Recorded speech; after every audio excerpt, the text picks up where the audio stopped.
तो झारखंड विधानसभा को गठित हुए 25 साल बीत गए। अभी राज्य में छठे विधानसभा का कार्यकाल जारी है।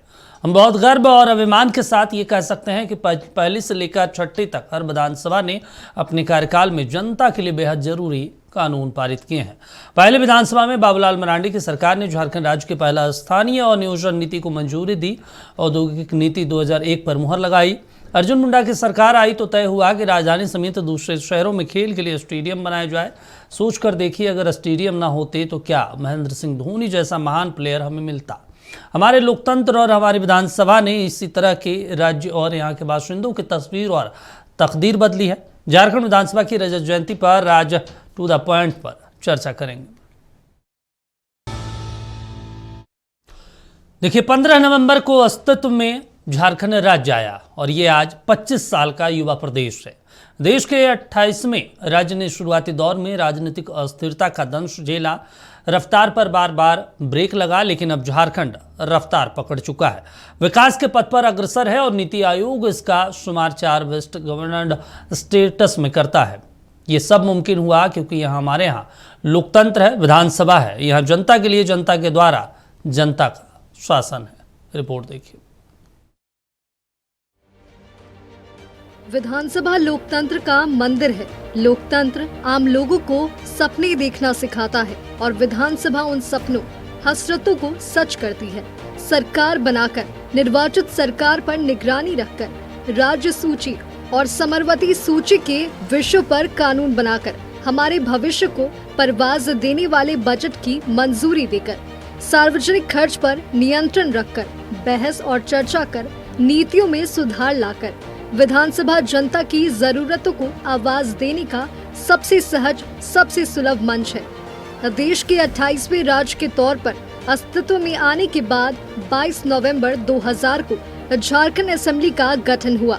अस्थिरता और गौरव के कई अध्यायों के साथ ये मंदिर रजत जयंती वर्ष मना रहा है। 15 नवंबर 2000 से जिस सफर की शुरुआत थी, वो सफर आज 25 वर्ष का हो चुका है।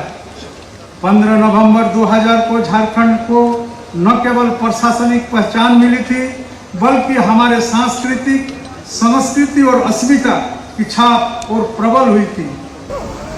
25वां वर्ष का युवा झारखंड,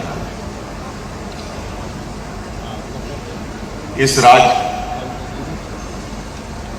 का सृजन से लेकर के इस राज्य के अंदर होने वाले राजनीतिक गतिविधि, सामाजिक गतिविधि, आंदोलन,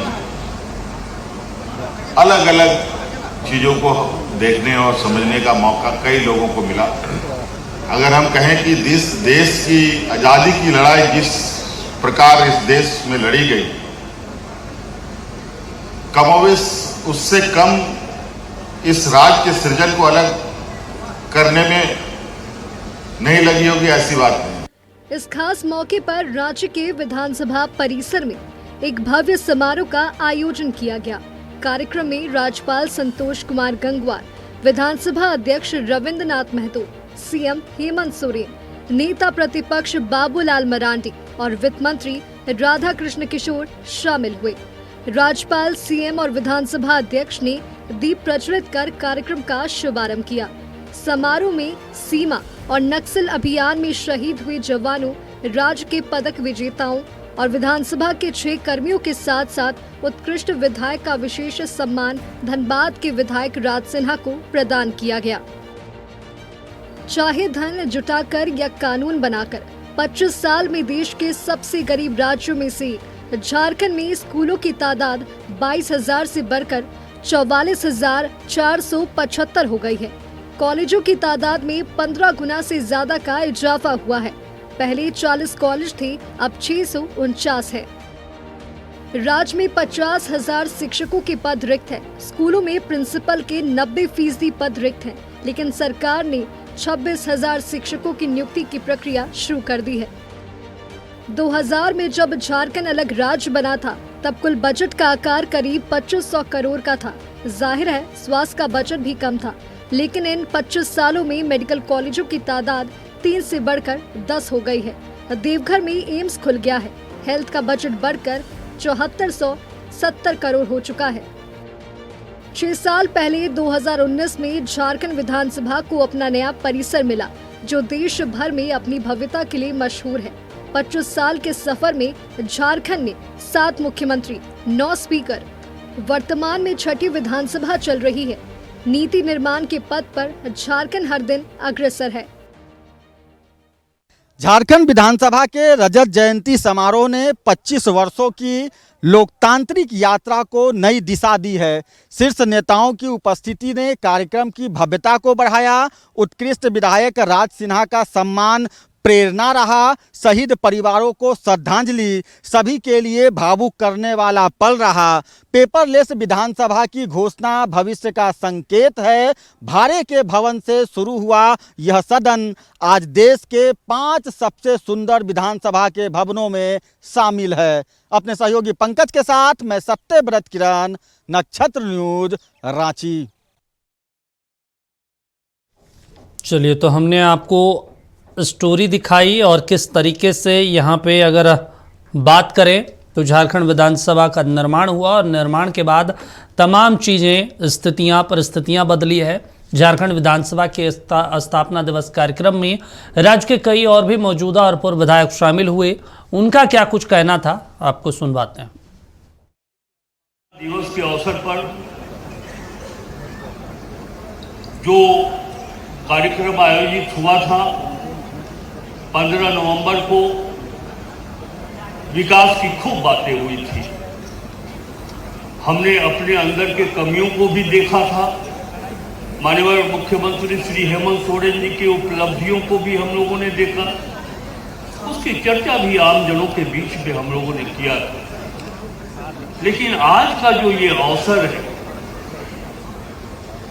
25 वर्षों के झारखंड में हमारी विधायी संस्था विधानसभा संसदीय प्रणाली के तहत कितना मजबूत हुआ है, ये उसके लिए मंथन, चिंतन और समीक्षा का समय। 25 वर्ष का झारखंड, ऐसा लगता है कि मानो हम खुद अपने आप को 25 वर्ष के हो गए ऐसा लग रहा है। क्योंकि ये 25 वर्ष की यात्रा हम सब लोगों ने कई प्रकार के राजनीतिक उतार चढ़ाव को भी झारखंड प्रदेश में देखा है। और मैं ये कहूँगा कि 25 साल की यात्रा में जो सबसे पहले झारखंड आंदोलन के पीछे का एक तथ्य था कि भाई हमें सत्ता में पर्याप्त भागीदारी मिले, और ये काम 15 नवंबर 2000 को, यानी हम कहें कि उस समय देश की एनडीए सरकार थी और देश के प्रधानमंत्री श्रद्धेय अटल बिहारी वाजपेयी जी थे, उस काम को उस समय उन्होंने पूरा किया। यानी यहाँ के लोगों के हाथों में पूरी तरह से राजनीतिक सत्ता का हस्तांतरण किया। झारखंड वासियों को यह मौका मिला। अपने राजनीतिक जीवन के अंदर जिन लोगों ने भी जिस रूप में भी मुझे, चाहे वो विधानसभा के कर्मचारीगण हो, विधानसभा के अधिकारीगण हो, हमारे पार्टी के नेतागण हो, हमारे वरिष्ठ, हमारे साथीगण हो, माननीय विधायकगण हो, सब लोगों ने जिस रूप से भी मार्गदर्शन दिया, मैं उनको नमन करता हूं। और आज जो उत्कृष्ट विधायक के रूप में आप सबकी शुभकामना से हमारे माननीय अध्यक्ष महोदय के अध्यक्षता में जो टीम ने मुझे इस रूप में चुनने का काम किया, मैं दिल से आप सबका आभार व्यक्त करता हूं। चलिए, तो झारखंड विधानसभा का जो रजत जयंती है वो समारोह मनाया जा रहा है और ये तमाम तस्वीरें हम लगातार दिखा रहे थे जो झारखंड के नए संकल्पों के साथ निर्माण किया जा रहा है, उसकी एक जो है ऐतिहासिक पटकथा जो है, और इस पर हम चर्चा करेंगे। 4 खास मेहमान हमारे साथ स्टूडियो में मौजूद है, परिचय करवा देते हैं। परवीन सिंह जी हमारे साथ हैं, पूर्व पार्षद रह चुके हैं, बिहार विधान परिषद के संयुक्त विहार जिस दौरान झारखंड और बिहार हुआ करती थी उस दौरान के। मिथिलेश मिश्रा जी हैं, झारखंड विधानसभा के पूर्व संयुक्त सचिव रह चुके हैं, मेरे ख्याल से झारखंड और बिहार दोनों के। और कैलाश यादव जी हैं आरजेडी के और सुनील जी हैं कांग्रेस से। पहले चारों का स्वागत। और सबसे पहले परवीन जी आप ही के पास जाएंगे क्योंकि आपने राजनीति को बहुत करीब से देखा है, बिहार को भी आपने देखा और झारखंड की राजनीति को भी देखा। किस तरीके से बदला है बिहार की राजनीति के परिप्रेक्ष्य में झारखंड की राजनीति, क्योंकि हम झारखंड विधानसभा की बात कर रहे हैं। दीपक जी 25 साल जो हम लोगों ने गुजारे हैं तो इसमें बेसिकली राजनीतिक रूप से या सामाजिक रूप से जो बहस होनी चाहिए कि 25 साल में हमने क्या पाया, लेकिन अभी हमको और कितना ज़रूरत है। क्योंकि हमने जो विकास का जो अथी देखा है झारखंड के अंदर, तो जो समस्या बिहार के समय थी, ठीक है, उस समय लॉ एंड ऑर्डर की सिचुएशन बहुत ख़राब थी बिहार के समय। कह सकते हैं कि हम लॉ एंड ऑर्डर के मामले में थोड़े से सुधरे हैं, गाँव की स्थिति थोड़ी सी बेहतर हुई है, अब लोग वहाँ खेती गृहस्थी कर रहे हैं। एक ऐसा ज़माना था कि सारे लोग पलायन कर गए थे, लेकिन आज भी हॉस्पिटल के लिए, इलाज के लिए, एजुकेशन के लिए और नौकरी के लिए पलायन जारी है। अच्छा। फिर झारखंड एक माइनिंग बेल्ट बोला जाता है, लेकिन जब तक हम इस अंतर को नहीं समझ पाएंगे कि माइनिंग हमारा डिपॉजिट है, प्रोडक्शन नहीं है। बिल्कुल। कोई भी स्टेट का डेवलपमेंट जो होता है वो प्रोडक्शन पे होता है। बहस ये होनी चाहिए कि हमारा प्रोडक्शन क्या है और किस प्रोडक्शन को हम बढ़ा सकते हैं। हमारी विकास की दिशा उधर जानी चाहिए। कहते हैं ना कि प्राकृतिक केंद्रित विकास झारखंड की आवश्यकता। जब तक हम नेचर के साथ मिलके हम इस स्टेट का विकास करने का सपना नहीं देखेंगे या उस ओर हम प्रयास नहीं करेंगे, तो मुझे नहीं लगता है कि हम सही माने में झारखंड का विकास कर सकते हैं। मतलब आपको लग रहा है कि झारखंड अलग हुआ सही संकल्पों के साथ, सही विजन के साथ, लेकिन उस दिशा में झारखंड आगे बढ़ा नहीं या बढ़ नहीं पा रहा? हाँ, बस मेरा यही कहना है कि सत्ता का हस्तांतरण हो गया। एक उपलब्धि हमने पाई कि जो हम लोग को लगता था कि अगर हम लोग के हाथ में सत्ता रहेगा तो हम लोग बहुत बेहतर ढंग से चीज़ों को कर सकते हैं, अपने हिसाब से कर सकते हैं। तो सत्ता तो हमारे हाथ में पहुंची, लेकिन सत्ता का लाभ जो अंतिम पायदान पे जो व्यक्ति बैठा हुआ उस तक हमने कितना पहुंचाया, इसकी समीक्षा होनी चाहिए और ना कि आरोप प्रत्यारोप। क्योंकि हम कह रहे हैं कि युवा झारखंड 25 साल काफ़ी होते हैं किसी भी स्टेट के डेवलपमेंट के लिए। 25 साल काफ़ी होते हैं, लेकिन हम हर 2 साल 3 साल के बाद हमारी पॉलिसी चेंज होती है। कभी माइनिंग पॉलिसी चेंज होती है, कभी दूसरी पॉलिसी चेंज होते हैं। तो एक बार तो एक विजन होना चाहिए कि भाई हमको किस दिशा में आगे बढ़ना है, चाहे जिसकी भी सरकार रहे। हाँ। और वो दिशा जब हम एक बार तय कर लें हम विकास के लिए, फिर उस दिशा में चाहे जिसकी भी सरकार आए, जिसको जनता चुनेगी उसकी सरकार आएगी। तो अगर हम धीरे धीरे बढ़ते रहें उस दिशा में तो शायद अभी हम देख रहे थे कि आपने मेडिकल कॉलेज और बाकी बात, ठीक है, ये सब उपलब्धियां हैं। हाँ। लेकिन ये भी हमको देखना पड़ेगा कि हमारी आबादी कितनी बढ़ी, आबादी कितनी बड़ी, उनके लिए आबादी के हिसाब के अनुपात से हमने कितना डेवलपमेंट किया, इसका जब तक हम बहस नहीं करेंगे तो शायद हमको लगता है कि विकास का बहस ही बेमानी हो जाएगा। चलिए ठीक है। मिथिलेश जी हैं। मिथिलेश जी संयुक्त सचिव के रूप में झारखंड विधानसभा में बहुत लंबा वक्त गुजारा है, बहुत करीब से इन्होंने जो विधायी कार्य होते हैं, संसदीय कार्य होते हैं, उनको इन्होंने देखा। मिथिलेश जी, आप किस तरीके से संसदीय कार्य जो झारखंड विधानसभा में हुआ है, किस तरीके से नेताओं का रुख होता है, सत्ता पक्ष की तरफ से चर्चा, विपक्ष की तरफ से, कितना बदलते हुए झारखंड में आप देख रहे हैं पहले और अभी मौजूदा समय में? देखिए, ये मैं लगभग 36 वर्षों तक विधानसभा की सेवा में रहा। मेरे ख्याल से बिहार में भी? बिहार में भी मैं लंबे समय तक रहा, 16 वर्ष लगभग। अच्छा। और 19 वर्ष से कुछ अधिक यहाँ झारखंड में। तो दोनों का तुलनात्मक थोड़ा सा यदि देखा जाए तो एक सबसे पहली बात यह है जो संसदीय व्यवस्था में, लोकतांत्रिक व्यवस्था में कार्यपालिका, विधायिका, न्यायपालिका की बात हम लोग करते हैं, तो न्यायपालिका को यहाँ थोड़ा सा अलग कर दें। कार्यपालिका और विधायिका में तो 100% एक अन्योन्याश्रय संबंध जैसा है और कार्यपालिका विधायिका के प्रति जवाबदेह है, रिस्पॉन्सिबल है।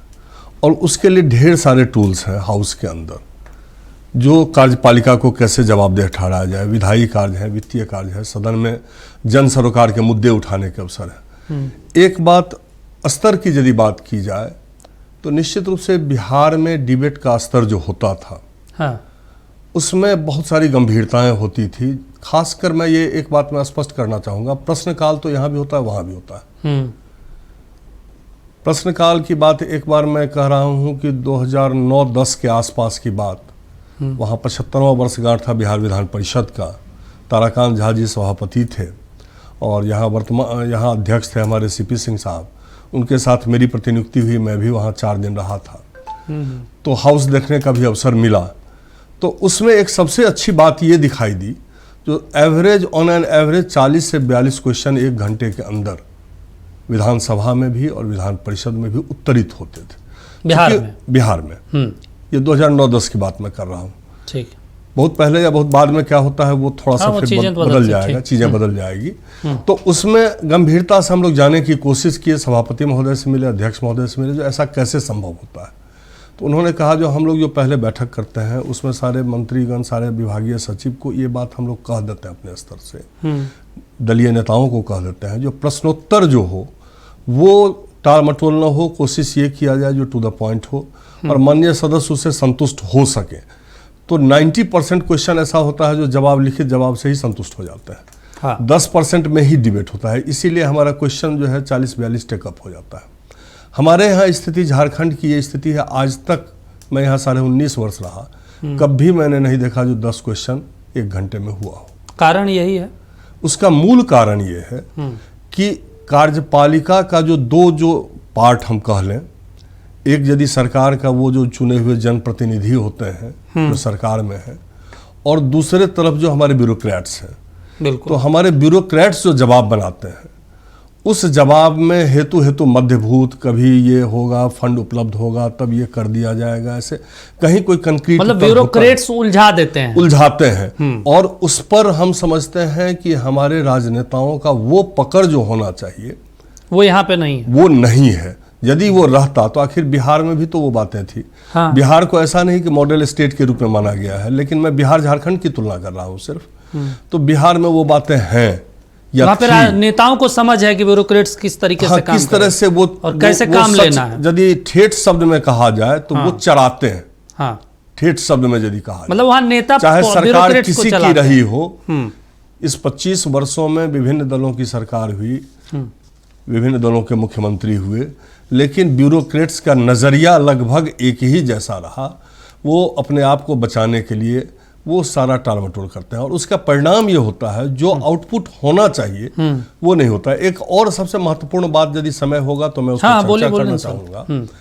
जो पहली विधानसभा से लेके 5वीं विधानसभा तक, पता नहीं ये कौन सा ग्रहण था, जो एंटी डिफेक्शन लॉ के तहत, दल परिवर्तन के आधार पर निर्भरता नियमावली के तहत सबसे ज्यादा मामले यदि परसेंटेज में कहा जाए, हाँ, तो झारखंड विधानसभा में आए होंगे और एक से एक पिकुलियर मामले आए। अच्छा। एक सदस्यीय दल है जिसके एक ही माननीय सदस्य हैं, उन पर भी एंटी डिफेक्शन लॉ लगा। उसमें भी बहुत सारी संभावनाएं जो है वो कुछ किसी दल से जीत के आए, वो बाद में दूसरे दल में विलय कर लिए। यहाँ पे अस्थिरता ज्यादा है। अस्थिरता यहाँ पर जो फ्लोर क्रॉसिंग और आयाराम गयाराम का जो 1967 इसका नुकसान झारखंड के लोगों को उठाना पड़ता है। चलिए ठीक। दीपक जी, 67 का जो कंसेप्ट जो था आयाराम गयाराम का पूरे देश में, वो झारखंड में हो सकता है इस बार 6ठी विधानसभा में वो स्थिति न बने। हाँ, इस बार अस्थिर है थोड़ा, स्थिति न बने, लेकिन 5वीं तक वो स्थिति थी। इसका नुकसान पूरे झारखंड को हुआ है। तो सदन में जन सरोकार के मुद्दे उठाने के जितने भी अवसर हैं उसमें हम फेल हो रहे हैं। एक सबसे महत्वपूर्ण बात मैं ये कहना चाहता हूँ कि ये एक वित्तीय कार्य जो होता है जिसमें कटौती प्रस्ताव होते हैं और बजट पर एक डिमांड ऑफ ग्रांट्स पर, मांगों पर, उस पर विचार होता है। सबसे दुखद पहलू यह है कि यह काल जो होता है ये सरकार का वो पार्ट है, उसको पास कराना है बजट, सेकेंड हाफ में होता है और सेकेंड हाफ में माननीय सदस्य बहुत ज़्यादा संजीदगी से नहीं लेते। प्रश्नकाल में तो वो रहते हैं, शून्यकाल के दौरान रहते हैं, ध्यानाकर्षण के दौरान रहते हैं फर्स्ट हाफ में, लेकिन सेकेंड हाफ में जो संजीदगी दिखनी चाहिए वो नहीं दिखाई देती। अपना जैसे ही कोटा पूरा हुआ भाषण दे दिए, उसके बाद माननीय सदस्य वो वहां से ठीक है सदन से बाहर हो जाते हैं। तो इससे गरिमा घटती है और पदाधिकारी भी समझते हैं जो बस ऐसे ही विरोध होता रहेगा, ऐसा ही बातें चलता रहेगा, गंभीरता से लेने की जरूरत नहीं। और एक सबसे महत्वपूर्ण बात, जो बजट पर चर्चा हो रही है किसी मुद्दे पर, विभाग है पंचायती राज विभाग, बात हम कर रहे हैं लाइब्रेरी की, बात हम कर रहे हैं वहां पर किसी और चीज की, पथ निर्माण विभाग का बजट है तो जल संसाधन की बातें होने लगेगी, क्राइम की बातें होने लगेगी। ये सब चीजें थोड़ी सी धीरे धीरे मतलब कि स्तर घट रहा है। चलिए एक रिएक्शन और ले लेते हैं कैलाश जी से। कैलाश जी देखिए, आपकी जो पार्टी हो बिहार में भी है, झारखंड में भी है, और स्थितियां आप लोग भी समझते हैं विधायी चीज़ों को, संसदीय कार्य को, लेकिन देखिए पूर्व संयुक्त महोदय हैं, ये भी तमाम चीज़ों को बारीकी से समझते हैं। झारखंड में जो कमियां हैं इसको सुधारने की ज़रूरत है, खासतौर से विधानसभा में सदस्यों को भी समझना चाहिए, सरकार को भी व्यवस्थित करनी चाहिए ताकि लोगों को नुकसान ना हो उसका। देखिए बहुत दिनों के बाद आज कम से कम एक पॉलिटिकल डिबेट जो है आपके चैनल में हमको देखने को मिल रहा है। आए दिन लोग आते हैं, आपके डिस्कोर्स में लोग चर्चा करते हैं, लेकिन इतनी गंभीरता मुझे वाकई अच्छा लग रहा है कि कभी हम मतलब इतना दिनों में हम कभी देखे नहीं। और आज खुशी की बात है कि बहुत सीनियर पैनल बैठे हुए हैं, हम सबको जो है कि ऑनर करते हैं।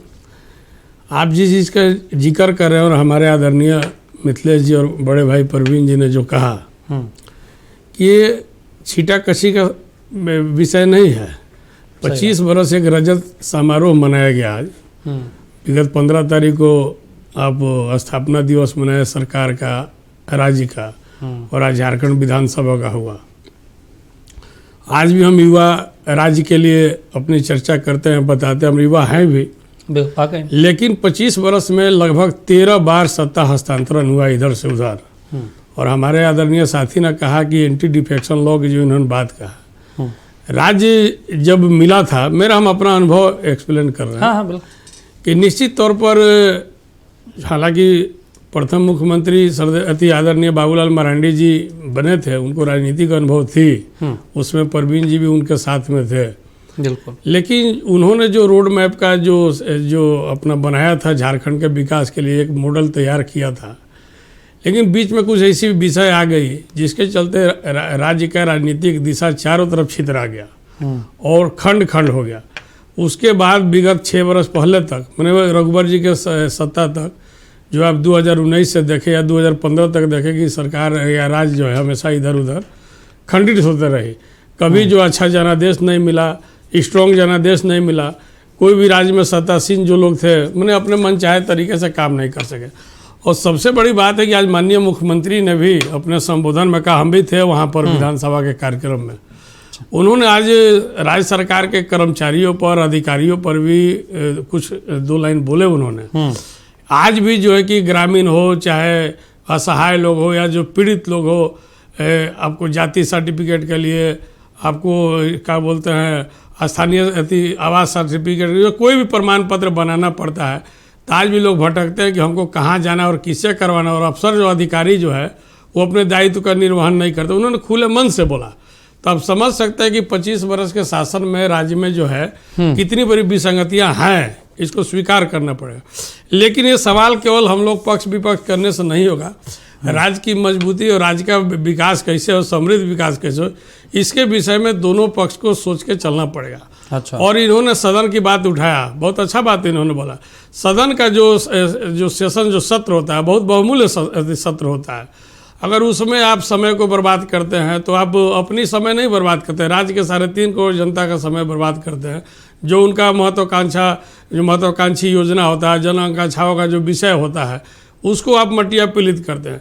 तो इसमें राजनेताओं को भी, या जो सदन में जाते हैं निर्वाचित होकर, उनकी भी गंभीरता को जो है देखा जाना चाहिए, और उनकी परिपक्वता राज्य के प्रति कितना है, हर व्यक्ति पर भी जो है कि चीज़ लागू होता है। हमारे ऊपर भी लागू होता है, जो निर्वाचित है उनके ऊपर भी लागू होता है। जो सामाजिक क्षेत्र में, राजनीतिक क्षेत्र में उनकी दायित्व बनता है। लेकिन अभी विगत 6 वर्षों से जो है कि सत्ता जो है स्थिर सरकार चल रही है, और निश्चित तौर पर उसमें अगर हमारे बड़े भाई परवीन जी ने बोला कि गांव में कुछ विधि व्यवस्था देखने को मिला है, तो इसी सरकार का नतीजा है कि इसका जो है कि असर पड़ा है। सुनील जी, आप कितना झारखंड को बदलते हुए देख रहे हैं मौजूदा समय में और झारखंड विधानसभा में? क्योंकि हाल फिलहाल में हमने देखा झारखंड विधानसभा में भाई रात में, पिछली जब सरकार थी और विपक्ष के तमाम जो लोग थे विरोध इतना करते हुए पहुंच गए कि रात भर उन्हें विधानसभा के अंदर रुकना पड़ गया था, और तमाम विधायकों को हमने देखा किस तरीके से सिक्योरिटी गार्ड उठा के बाहर कर रहे थे। वो दौर भी झारखंड विधानसभा रहा है गवाह। दीपक जी, सर्वप्रथम तो नक्षत्र चैनल को बहुत बहुत बधाई कि आज आप बहुत गंभीर विषय पर झारखंड से संबंधित और निर्विवाद विषय आपने रखा है। और साथ ही झारखंड के सभी झारखंड वासियों को बहुत शुभकामना, बहुत बधाई कि आज झारखंड का 25 विधानसभा स्थापना दिवस है। आज ही के दिन प्रथम दिन विधानसभा शुरू हुआ था झारखंड में। तो झारखंड में जो सबसे प्रमुख समस्या थी, झारखंड जिस दिन गठन हुआ था 15 नवंबर 2000 में, तो सबसे गंभीर समस्या थी नक्सलियों का।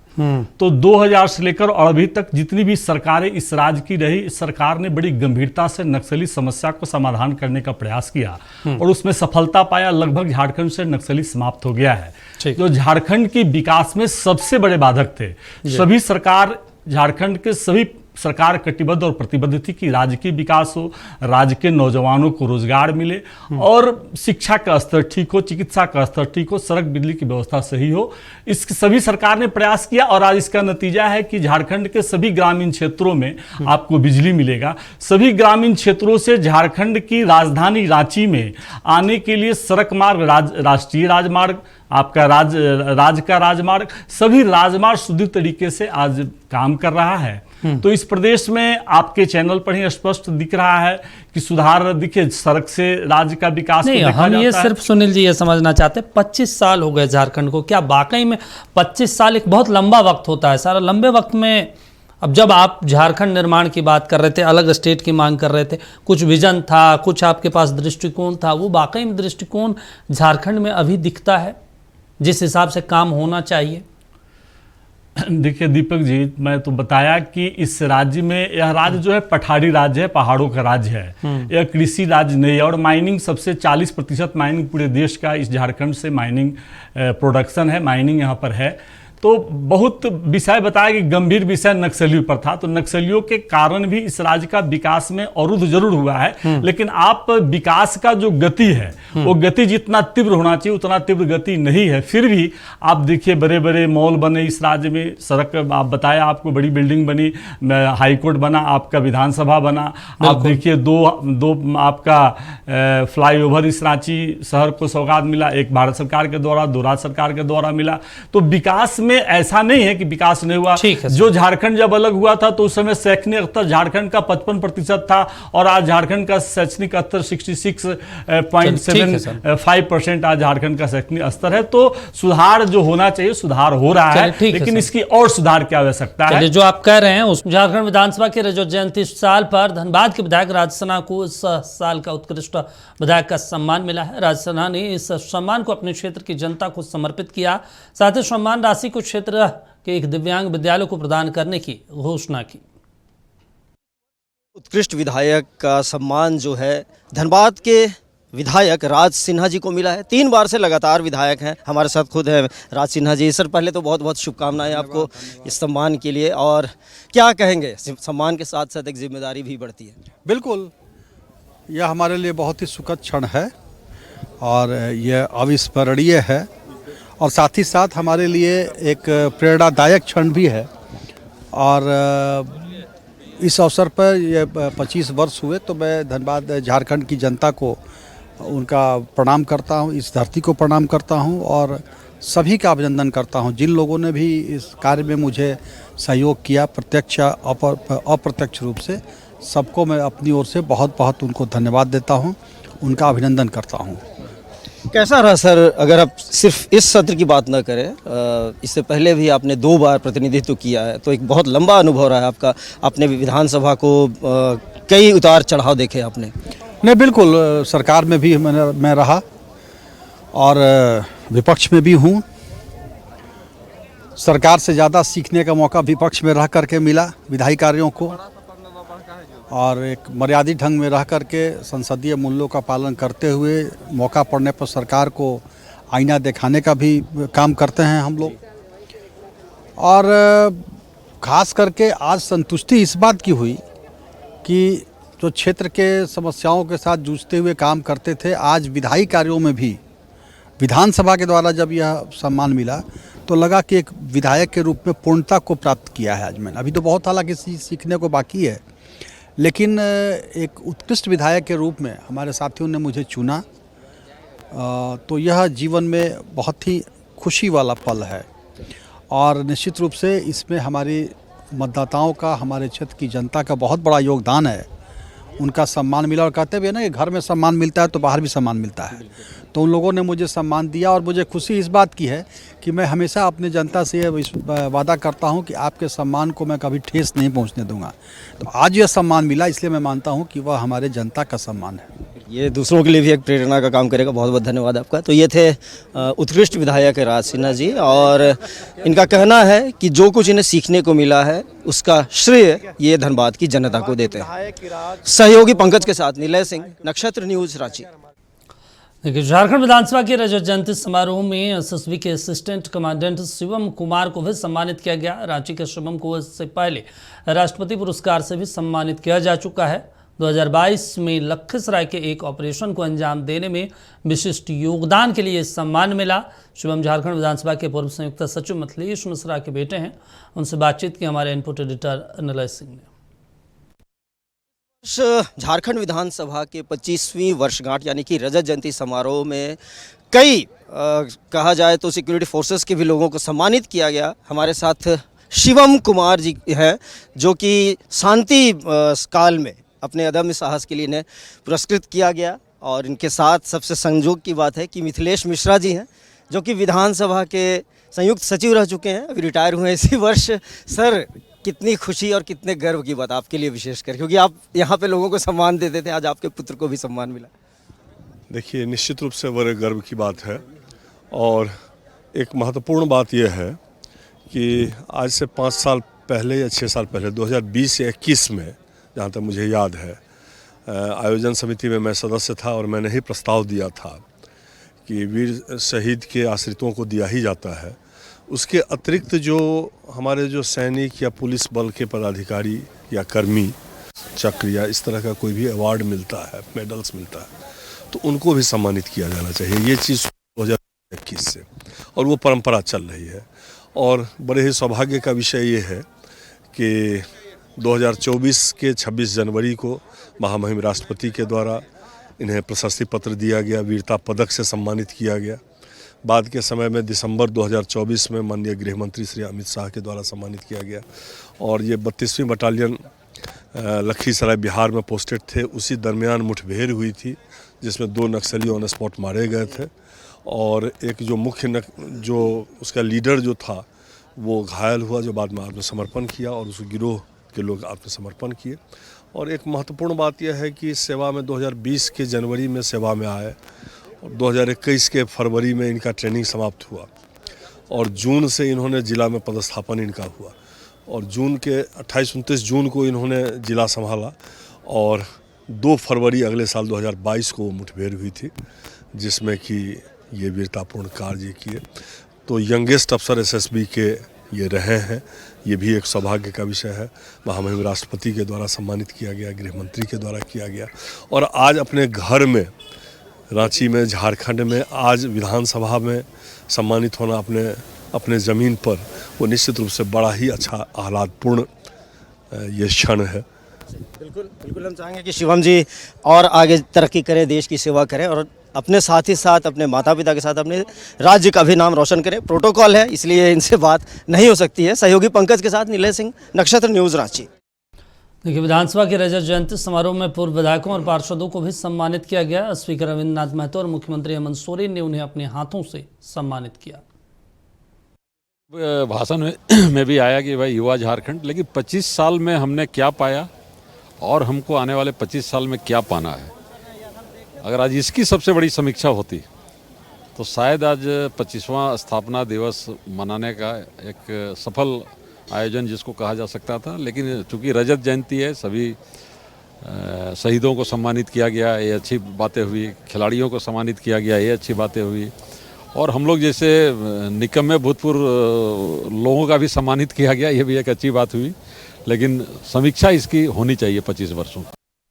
चलिए, तो तमाम चीज़ें होनी चाहिए, तमाम कमियां भी रही इस झारखंड विधानसभा के 25 सालों में, लेकिन आज रजत जयंती मनाया गया, सम्मानित किया गया तमाम लोगों को, और सरकार के तरफ से, विधानसभा अध्यक्ष की तरफ से, नेता प्रतिपक्ष की तरफ से। और हम चर्चा कर रहे हैं कि कितना झारखंड बदला है, झारखंड विधानसभा में कार्यशैली में कितना कुछ बदला है। प्रवीण जी हमारे साथ मौजूद हैं, मिथिलेश जी, हम लगातार चर्चा कर रहे हैं। प्रवीण जी, हमने तमाम चीज़ों को दिखाया। आप जिस बात को कह रहे हैं कि बिहार में भी बहुत कुछ होता है, यहाँ पे भी बहुत कुछ हुआ। कहाँ ज़रूरत है विधानसभा के अंदर, क्योंकि सरकार तो देखिए बाहर भी काम करेगी, विधानसभा में बहुत कम समय मिलता है जब सत्र बुलाए जाते हैं, कहाँ पे बदलने की ज़रूरत है, या फिर जो नए विधायक आते हैं उनको पहले प्रशिक्षित किया जाए, एक जिम्मेदारी होनी चाहिए। देखिए अभी मिथिलेश जी ने एक बहुत अच्छी बात कही, खासतौर पे मैंने तो बिहार की विधायिका को नज़दीक से देखा है, लेकिन यहाँ की स्थिति के विषय में भी रूबरू रहे हैं हमेशा। तो एक बहुत अच्छी बात कही कि ब्यूरोक्रेट पॉलिटिशियन के हाथ नहीं लग रहे हैं, बल्कि कहा जाता है ना कि तेल में शरीर पे तेल लगा लेते हैं, जब भी पॉलिटिशियन पकड़ने का प्रयास करते हैं फिसल के निकल जाते हैं। हाँ, सीधे शब्दों में यह कहा जाए। ठीक है। और झारखंड में चाहे अंदर हो चाहे बाहर, विधानसभा हो या उसके बाहर, हम बड़े बड़े हृदय से काम नहीं करेंगे। जैसे हम अमूमन नेताओं के जब भाषण सुनते हैं, जब अलग राज्य की बात आती है, इसमें कोई शक नहीं है कि इस अलग राज्य के मुहिम में सबसे बड़ी भूमिका अगर किसी की रही है तो गुरु जी शिबू सोरेन जी की रही है। लेकिन उसको भी याद करना चाहिए कि जिस बड़े हृदय से अटल जी ने इस अलग राज्य को दिया, बड़े बड़े हृदय के साथ, उसको भी याद करना चाहिए।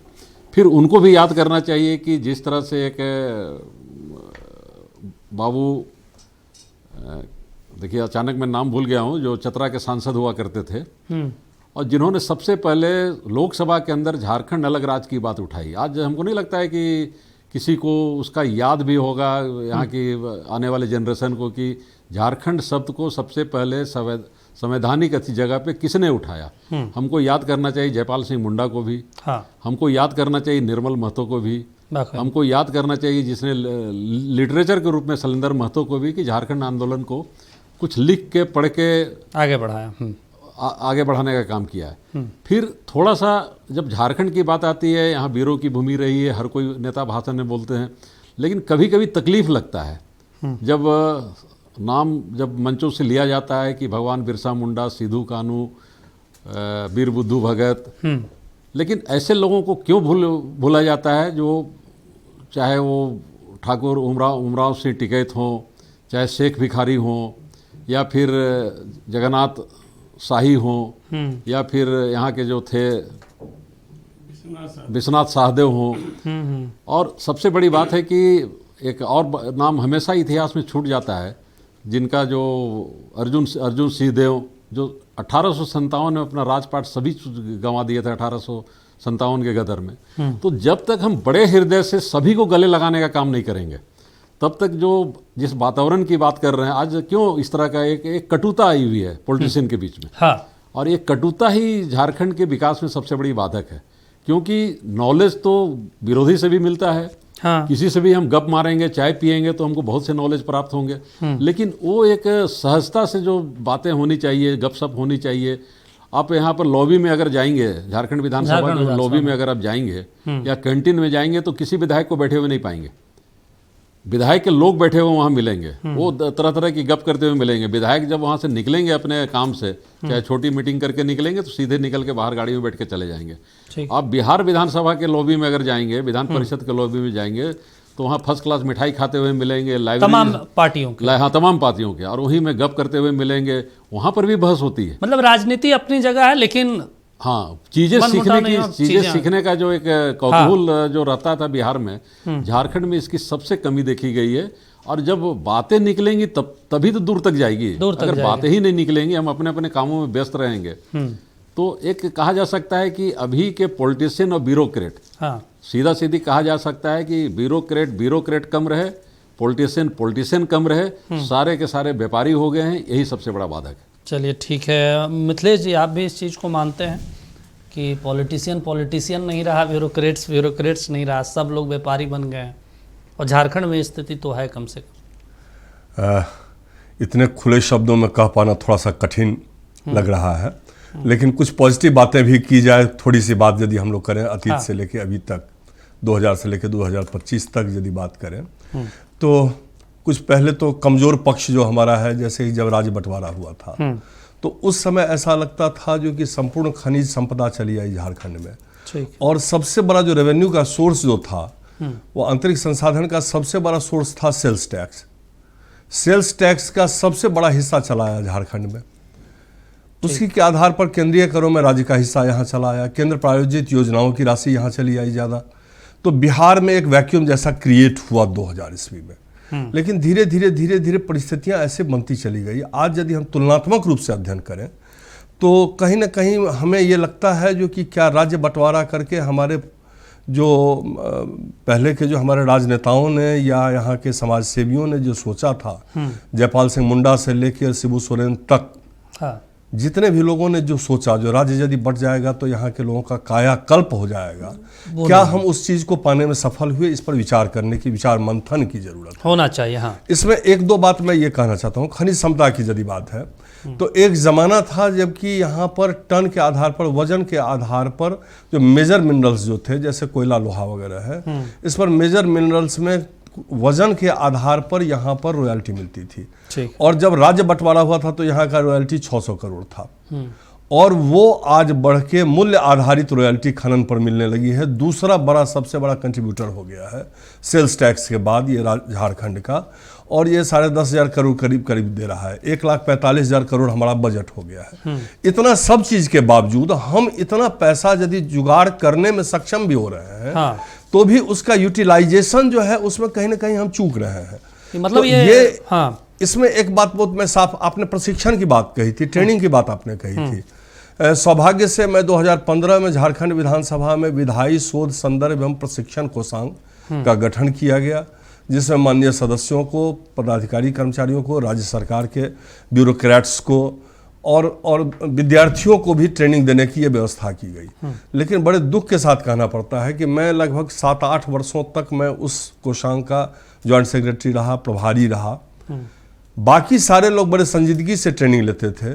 माननीय सदस्यों का जब ट्रेनिंग होता था तो हमने सुभाष कश्यप जैसे संविधान विशेषज्ञ को 3 बार बुलाया, जीसी मल्होत्रा जैसे लोग, चक्षुराय जैसे लोग, एनके सिंह जैसे लोग यहाँ लगातार आते रहे। ऐसे बड़े बड़े विद्वान जो लोकसभा के सांसदों को ट्रेनिंग देते हैं, मंत्रीगण को ट्रेनिंग देते हैं, और हम उसका लाभ नहीं उठा पाए।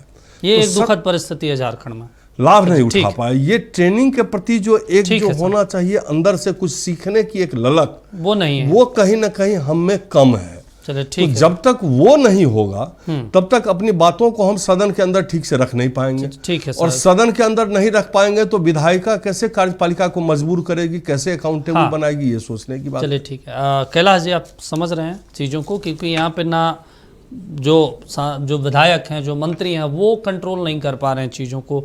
एक तरीके से जो लब्बो लुभाव यही है, ब्यूरोक्रेट्स को कंट्रोल नहीं किया जा रहा। ब्यूरोक्रेट्स कुछ भी बोल दे रहे हैं, वो मान लिया जा रहा है। देखिए ये सारे चीज़ विल पावर पर निर्भर करता है। सरकार का जो नेतृत्व है उसके इच्छा शक्ति पर सब चीज़ निर्भर करता है। ठीक है, राजनीति और विरासत से कुछ नहीं होता है।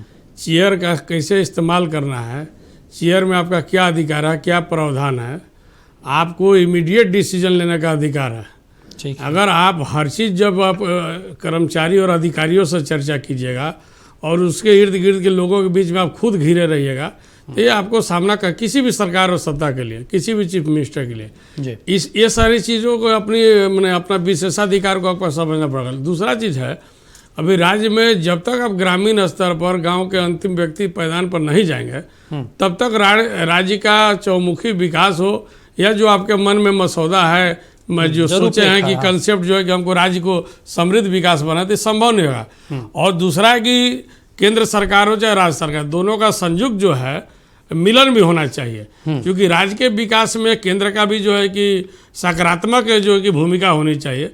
भेदभाव की राजनीति कहीं ना कहीं भी असर करता है। और जब हमारा जो लक्ष्य है, जैसे 1,45,000 करोड़ का हमारा बजटीय लक्ष्य है इस साल का, अगले साल फिर बढ़ेगा, तो हमको जो हमारा राज्य का जो दायरा है, जो रेवेन्यू है, उसके अलावा जो सेंट्रल से हमको मिला, हमारा जो पॉलिसी है, उसमें तो देखिए कोई भी चीज़ तो समूह से बनता है, सहयोग से चलता है। और हमारा एजेंडा जो केंद्र से मिलता जुलता है, उसमें तो हमको सफलता और मित्रता भी चाहिए और सहयोग भी चाहिए, और केंद्र का अधिकार बनता है, उनका दायित्व बनता है इसमें करें। मैंने भेदभाव नहीं। दूसरा चीज़ कि कई विषय हैं जो राज्य को, अगर आप उस चीज़ को ख़त्म नहीं कीजिए जो दीमक का तरह चाट रहा है, तो उसमें आप हमेशा असफल होंगे। तो कौन से आपकी विषय है मानसिकता जिसको ठीक करने की जरूरत है? देखिए अभी पलायन बहुत बड़ा इशू है राज्य के लिए। ठीक है। हमारे यहाँ शिक्षा चिकित्सा का मामला, हमारे पास इतना व्यवस्था है, इतना व्यवस्था है कि हम स्वयं उसको संचार कर सकते हैं। और दूसरी, झारखंड में खास करके रांची, जमशेदपुर, बोकारो जैसे एजुकेशन का हब रहा है, उसका हम लाभ पूरी तरीके से नहीं उठा रहे हैं। आज भी नहीं उठा रहे हैं। और विपक्ष के साथियों को मेरा सुझाव कि हर चीज पर आप विरोध नहीं करें। जैसे अभी रिम्स 2 बन रहा था, यहाँ बहुत बड़ा अस्पताल बन रहा था, 1000 बेड का अस्पताल बन रहा था, उसको आप विरोध करके ठंडे बस्ते में ला दिए।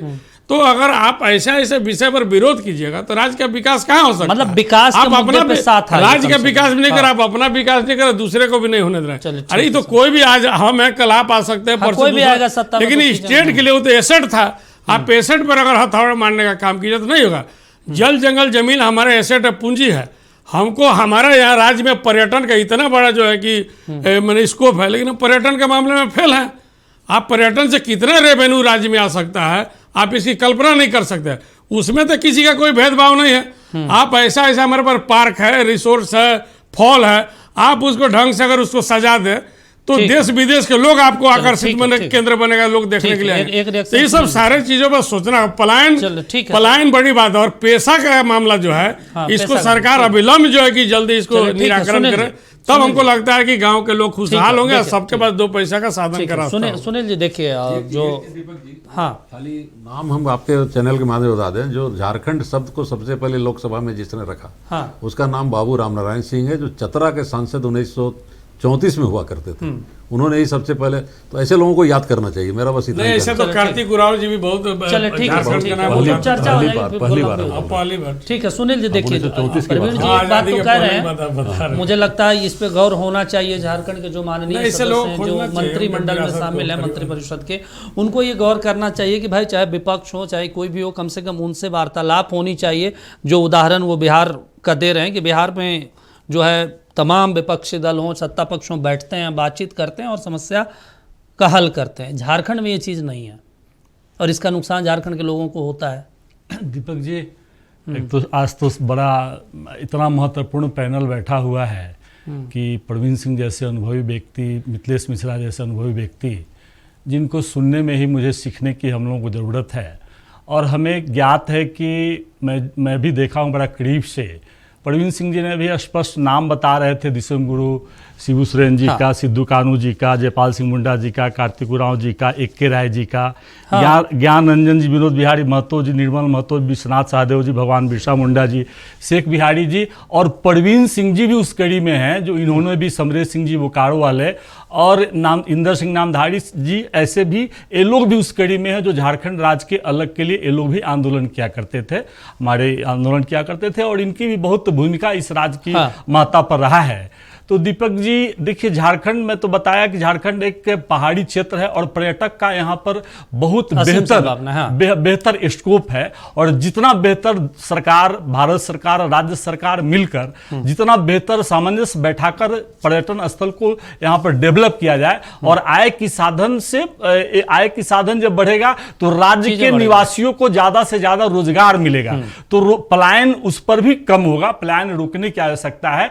तो दोनों देखिए, जब लोकतांत्रिक राष्ट्र में विकास का जब मुद्दा है तो विकास पूरे 4.5 करोड़ झारखंडी का या 140 करोड़ भारतवासियों के विकास होगा। तो उस विकास का जब बात आए तो यहाँ पर दल की भावना से नहीं, दिल के भावना से, राष्ट्र भावना से आगे उठकर इस पर काम करने की आवश्यकता है। और इस पॉजिटिव विचार के साथ पक्ष और विपक्ष दोनों को साथ रखकर आपने देखा होगा कि जब झारखंड आदिवासी विकास की बैठक हो रहा था, उसमें आदरणीय बाबूलाल मरांडी जी उस बैठक में नहीं गए और बैठक से बाहर उन्होंने चिल्लाकर बात करने लगी। तो जब आदिवासियों की बात हो रही थी, राज्य के आदिवासियों की विकास की, उनकी शैक्षणिक स्तर का, उनकी आर्थिक स्तर का सुधारने की बात हो रही थी, तो वहां पर बैठक में रहकर वो अपने सुझाव देते और उस सुझाव की वर्तमान सरकार अगर अनुपालन नहीं करती, उसको धरातल पर लाने का काम नहीं करती, तो आप महत्वपूर्ण गंभीरता के साथ में इस विषय को आप उठाने का काम करते। तो दीपक जी चलिए ठीक है, जो आप कह रहे हैं वो हम समझ रहे हैं कि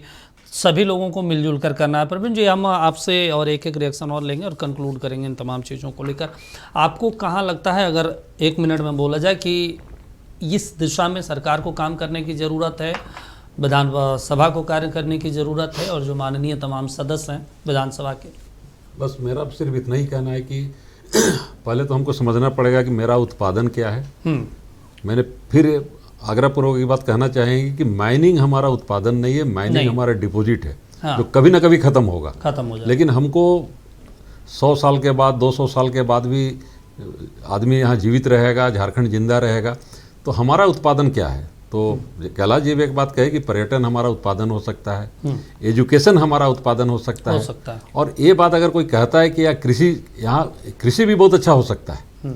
मैं खुद किसान हूँ और आज के दिन में भी मैं 1500 मन धान पैदा करता हूँ पुराने स्टाइल से। हाँ। लेकिन जो समस्या है ऑफिस के अंदर, मैं लैंप्स में नहीं बेचता हूँ, मैं सीधे राइस मिल वाला को देता हूँ। तो हमारी अपनी समस्या है। तो छोटे छोटे समस्या, जमीन संबंधी जो विवाद हैं देहातों के अंदर, कि छोटे छोटे टुकड़ों में जमीन इतना बंटवारा हो गया और छोटे छोटे इंचों के लिए जो गांव में झगड़े हो रहे हैं, खेती बंद हो रहा है, ये छोटी छोटी समस्याओं को जब हम छोटे छोटे ढंग से ध्यान नहीं देंगे, और मुझे लगता है कि पंचायती राज जो व्यवस्था है, हाँ। ये पहले जो व्यवस्था था, मुझे लगता है सर, मतलब दूरदृष्टि मुझे लगता है कि एक बार सरपंचीय व्यवस्था अगर किया जाए, हाँ। कि गांव का एक पंच भी होना चाहिए, ठीक है, उसमें आप क्राइटेरिया रख दीजिए, पढ़ा लिखा हो। अगर ये व्यवस्था फिर से लागू किया जाए, ठीक है, तो गांव के झगड़े गांव में जब खत्म होने लगेंगे तो इसका विकास खत्म हो जाएगा। चलिए ठीक है, मिथिलेश जी एक रिएक्शन छोटा सा सर आपसे, किस दिशा में आगे बढ़ाया जाए झारखंड को? अभी हमारे सभी पैनल के जितने मेंबर थे बहुत अच्छी अच्छी बातें कहे और पार्टी लाइन से ऊपर उठ के, सबसे बड़ी बात ये है, बहुत अच्छा लगा। कुछ अच्छी बातें जो है उसको थोड़ा सा मैंने, जैसे मैं चूंकि विधानसभा से जुड़ा हुआ तो मैं फिर खींचकर विधानसभा की तरफ ले जाना चाहता हूं।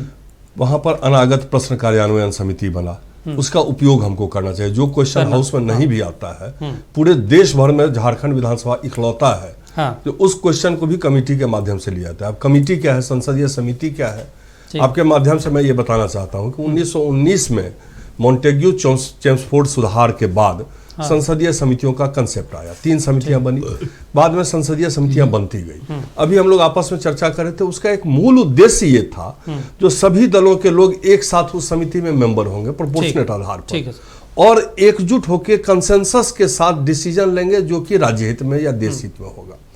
तो समिति व्यवस्था यदि मजबूत होगी, संसदीय समितियां मजबूत करने की जरूरत है, अगर संक्षेप में वो यदि मजबूत होगी तो निश्चित रूप से व्यवस्था मजबूत होगी और आउटपुट आएंगे, रिजल्ट आएंगे, ये हमारा कहना है। एक और बात है, बहुत कम समय में 10 सेकंड में समय नहीं है, मुख्यमंत्री प्रश्नकाल पहले हुआ करता था, बहुत ही इंपॉर्टेंट था, किसी कारणवश आज से 4 साल पहले उसको ड्रॉप कर दिया गया, उसको वो चालू यदि हो तो एक बहुत बड़ी बात है। ठीक है सर, जो आप सुझाव दे रहे हैं मेरे ख्याल से कांग्रेस और आरजेडी के प्रवक्ता नेता हैं, मुख्यमंत्री जी तक पहुंचाएंगे और इस कार्यक्रम के माध्यम से भी पहुंचाया जाएगा। लेकिन इस महत्वपूर्ण चर्चा में आप चारों आए, अपना कीमती समय दिया, उसके लिए शुक्रिया। आप चारों का समय इतना इजाजत देता है। कैलाश जी माफी चाहते हैं, अगली बार फिर से जुड़ेंगे और फिर चर्चा करेंगे।